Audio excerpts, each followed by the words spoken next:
I put a call out this week to ask people to share a favorite holiday cooking tradition. I got a lot of response and quite a few recipes in my inbox. Do you have a favorite holiday cooking tradition? Are some of your family traditions being lost or resurrected? We'll talk about that and much, much more today on Bending the Spoon.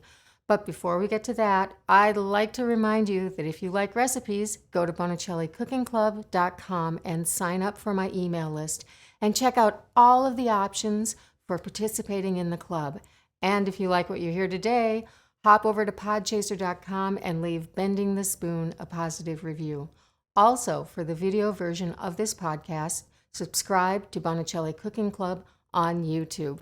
Now, let's talk about the importance of holiday cooking traditions.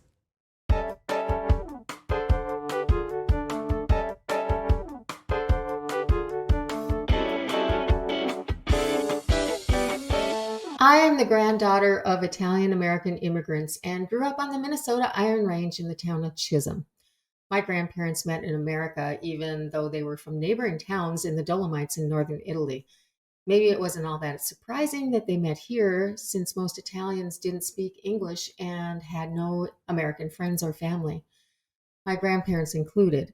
They formed communities here in America, so they met. My grandparents moved to northern Minnesota because of the mining, not because my grandfather was a miner, but probably because everyone needs shoes and he was a cobbler and my grandmother was a seamstress.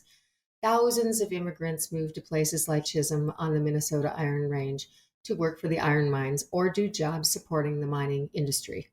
In the late 1800s, much of the influx was largely Scandinavian. After 1900, many of these immigrants were from Eastern European countries such as Italy, Croatia, and Poland. So the Iron Range was a mix of culture and there was a lot of food diversity. My grandmother came to America when she was only 16 years old. She brought her basic cooking skills and traditions with her and absorbed more from the Italian community that she was a part of. Now, most of my family's cooking traditions, most, but not all, came from my father's side. My grandmother on my mother's side, my grandma Bo, didn't cook. She reheated. So it wasn't too big of a surprise that my mother wasn't a big cook. She didn't grow up with it. But for the holidays, everyone rallied. And not surprisingly, my mother took to baking, which she was very good at. She made beautiful pies, pumpkins specifically for both Thanksgiving and Christmas. But the other thing she was a master of was patitsa. Now, patitsa is Slovenian in origin. It's a delicious rolled and filled pastry prepared with a light brioche-like dough and a rich walnut filling. It's traditionally eaten on all holidays like Easter, Christmas, and other celebrations like birthdays and weddings. Now, I don't know where she got the recipe or who taught her to make it, because making patitsa is one of those things you need to be taught, but we all loved it. Anyway, we had the pies, the patitsa, and if we were lucky and begged enough, my grandmother's ravioli, and if we were really lucky and really begged a lot, my grandmother's perfect gnocchi with her sauce, which was very bolognese-like. She always lightly fried and breaded cauliflower and made wax beans with yellow onion and cheese, lots of cheese, and her favorite cranberry sauce. My dad and mom, mostly my dad, were in charge of the main dish, ham for Christmas. And we made cookies, sugar cookies, thumbprint cookies, and date balls with Rice Krispies rolled in coconut. I have no idea why they were called American pan fries, but they were yummy. Another tradition that comes to mind is the polenta on the board party. I will explain more about that later. But one last thing I'd like to bring up now is the tradition of fish or seafood on Christmas Eve. In Italy and other Christian cultures, people abstain from eating meat on the eve of a feast day. So my father would go to my grandmother's to have bacala, salted cod, and polenta. Bacala is similar to lutefisk and it smells terrible. So terrible that my sisters and I would often stand outside in the middle of winter while my dad ate. My dad loved it though. And it is time for our featured ingredient, and it is not salted cod. This week's featured ingredient is cinnamon. Cinnamon is a spice that I'm sure no American Christmas holiday is without. Cinnamon is a warm spice made from the cut barks of young tree shoots. There are three main types: Vietnamese, soft stick, and cassia. Cassia is the most commonly used and widely available. A warming spice actually has a warming effect on the body, increases the metabolism, helps digestion, and increases immunity. Other warming spices include nutmeg, ginger, cayenne, turmeric, cardamom, and cloves. And cinnamon is often paired with these spices. Another characteristic of cinnamon is that the aroma can trick our brains into smelling and tasting sweetness, even if there is no sugar in the dish. Cinnamon itself is not sweet, but open up a jar and smell it, and you'll detect sweetness. Cinnamon is native to Asia, Vietnamese cinnamon, Sri Lanka, soft stick cinnamon, and Burma, cassia cinnamon. It's cultivated in China, Vietnam, Indonesia, Sri Lanka, and Madagascar. Cinnamon is a typical spice in American baked goods, but used in other parts of the world in savory dishes as well. It's best to buy cinnamon quills whole from a reputable dealer and grind them yourself as needed. However, they are very hard, so you'll need a spice or coffee grinder. If you do buy ground cinnamon, buy it in a small quantity because the spice will start to lose its potency in 3 to 6 months. Store in an airtight jar or container in a cool, dark place. Cinnamon is this week's featured ingredient. My grandmother always called polenta peasant food. As a kid, I agreed with her, not realizing that the ground corn made into a porridge, polenta, was the key to many families' survival during the poor economic time in Italy that drove her, as the eldest daughter, to America to work. I remember telling her when chefs in America started featuring polenta on their menus, she just shook her head. In Italy, there was a practice of scrubbing a board and pouring and spreading the polenta on it, covering it then with sauce and cheese and eating the polenta right off the board. Polenta on the board. Kind of a Sunday evening family thing. Now, my parents, along with several other families in Chisholm, turned that concept into a polenta on the board party at the Valentini Supper Club. This was a very large scale version of that tradition with vats of polenta and sauce and many long tables with boards and lots of people. It was always the day after Thanksgiving. Now, I replicated the party in my restaurant and home, or at least I did up until the pandemic. Next year, who knows? Another festive holiday tradition we tried one year, mainly because it was in one of my favorite food movies, The Big Night. It's a timpano. Now, the timpano is from Calabria, which my family is not, but we had to try it. It's just too fantastic to not make. It's layers of pasta, meatballs, eggs, salami, and sauce encased in a dough. Ours weighed almost 50 pounds, so big that it took 4 people to turn it out of the pan.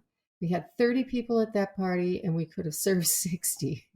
Of course, the featured meatball and sauce in the timpano were my father's recipe, which we always make at Christmas for the polenta on the board party, that year in the timpano. Over the years, quite a few of my recipes have made it into the family tradition category. My chocolate truffles, Christmas biscotti, sea salt caramels, almond tea cakes, Italian almond cake, and torta rustica come to mind right now. But some of my recipes aren't really for eating. It's time for the tip of the week. The tip of the week is make your own cinnamon sugar scrub stocking stuffers. I mentioned in the featured ingredients segment that cinnamon has many, many medicinal properties. One thing I didn't bring up, though, is it's a potent anti inflammatory agent. That's why you see it popping up in your skin products, and you can easily make your own scrub at home. Put it in a jar, add a label and bow, and voila, a little gift. What you'll need is one large or several small mason jars. This recipe makes about 2 cups of scrub, so you can gauge from that. Then mix together in a bowl 3/4 of a cup of brown sugar, 1/2 a cup of sugar, organic if you can find it, 3/4 of a cup of almond oil, coconut oil, or olive oil. My favorite is coconut oil. 1 tablespoon of cinnamon and 10 to 15 drops of cinnamon essential oil. And that's it. Mix it up. Put the scrub in your jar or jars and make it pretty. It will last for up to a month in your fridge. This sugar scrub is for the face and body. It's exceptionally moisturizing and soothing, making your skin glow. Who doesn't want glowing skin? Cinnamon is also great for treating acne as well as eczema, and it can even reduce signs of aging. The tip of the week is make your own cinnamon sugar scrub stocking stuffer, and remember to save some for yourself. You are listening to Bending the Spoon, the podcast dedicated to making you a better cook.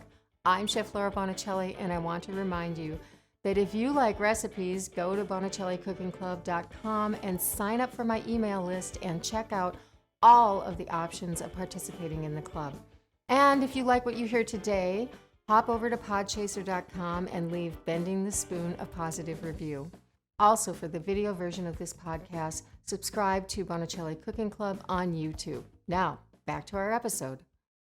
The title of this podcast is The Importance of Holiday Cooking Traditions, but I really haven't told you why holiday cooking traditions are important. They're important because all traditions, and in particular food and cooking traditions, ground people. It reminds us of who we are, what we come from, and honors the people who took the time to cook with us and for us. I worry that these traditions are getting lost with our sped up culture and way of life. So if you have a family cooking or baking tradition that you are thinking about resurrecting and continuing, I hope you'll do it.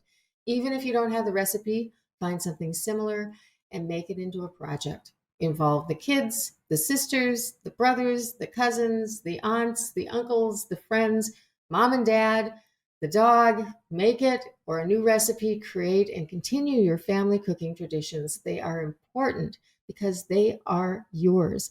Also, if you need any help resurrecting a recipe, let me know. It's my thing. I can help. Last week, I sent out an email to my cooking club members and email list asking people to tell me about their family cooking traditions. I got some great responses, and I'm going to read a few of them. This one is from Carl. My family tradition is to cure a round of beef for the Christmas table. It's a Scottish and English tradition. We start the project months before the holiday in a crock in our basement. It reaches perfection by Christmas Day, and we serve it sliced as a part of our holiday spread. We also love making Scotch eggs for the children. This one is from Jean, and I will apologize in advance for my tragic Polish pronunciation.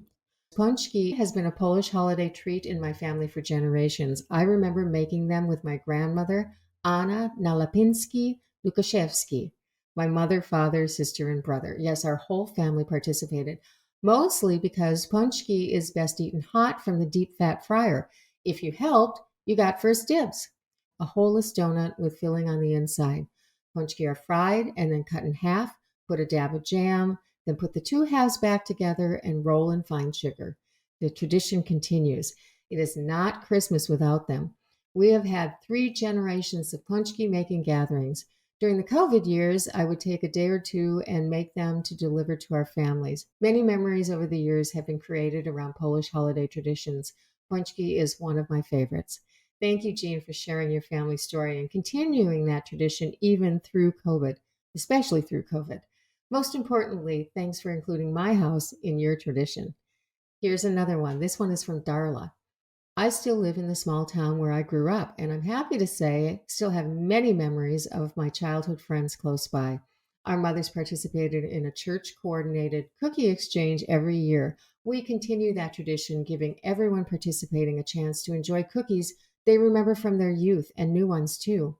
Recipes are shared, and my children are a part of something that I grew up with. Here's another one. This one doesn't have a name.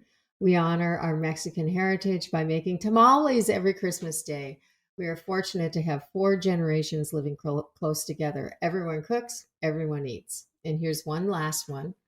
We bottle and give away limoncello to the entire family and our friends every year. We design our own labels and find a new beautiful bottle each time.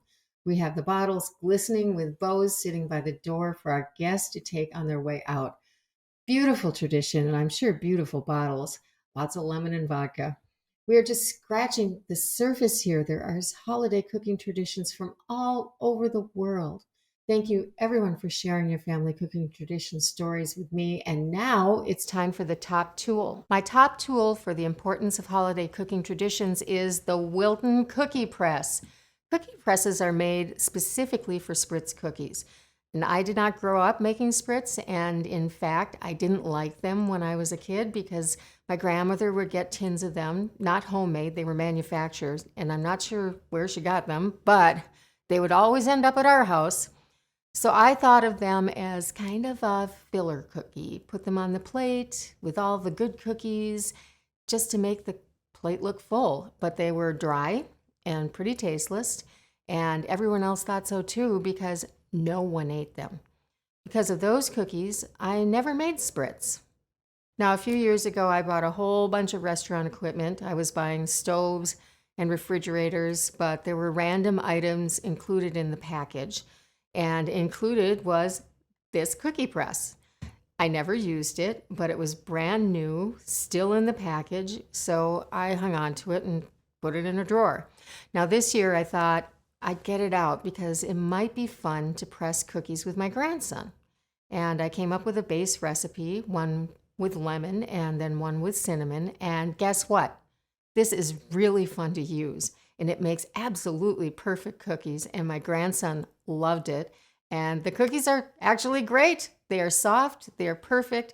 The size is terrific. If you just want a little cookie, it's not a big commitment. So this Wilton cookie press is under $30, and Spritz cookies are now a part of our holiday tradition. Oh, this also works really great for butter-based crackers. So my top tool is the Wilton Cookie Press. You can find out more and where to get one on my Benable site. There is a link in the show notes. When I was growing up, I thought everyone we knew and everything we ate was Italian. From pigs in the blanket to pizza to ravioli. I even thought my mother was Italian. That didn't go on that long, though, until I was about 8 and my grandma Bo set me straight. But the point is, the deep culinary and cultural heritage, Italian and everything else from the Iron Range, has deeply informed me as a chef and a human. And I'm really grateful for it. Even as a child, I was aware that the food was really good and the culture of creating and sharing was exceptional, especially during the holidays. Now, I've had an excellent time talking about the importance of holiday cooking traditions. I've loved hearing yours, and I hope you'll have some new ones to tell me about next year. Next week's podcast is called Have Yourself a Merry Stress-Free Christmas, or you can sing it. Have yourself a merry stress-free Christmas. Seriously, though, I am going to help you take the stress out of cooking for the holidays. Till then. Thank you so very much for listening to this episode of Bending the Spoon. If you like this episode or if you think someone else would find it useful, please leave a review on podchaser.com.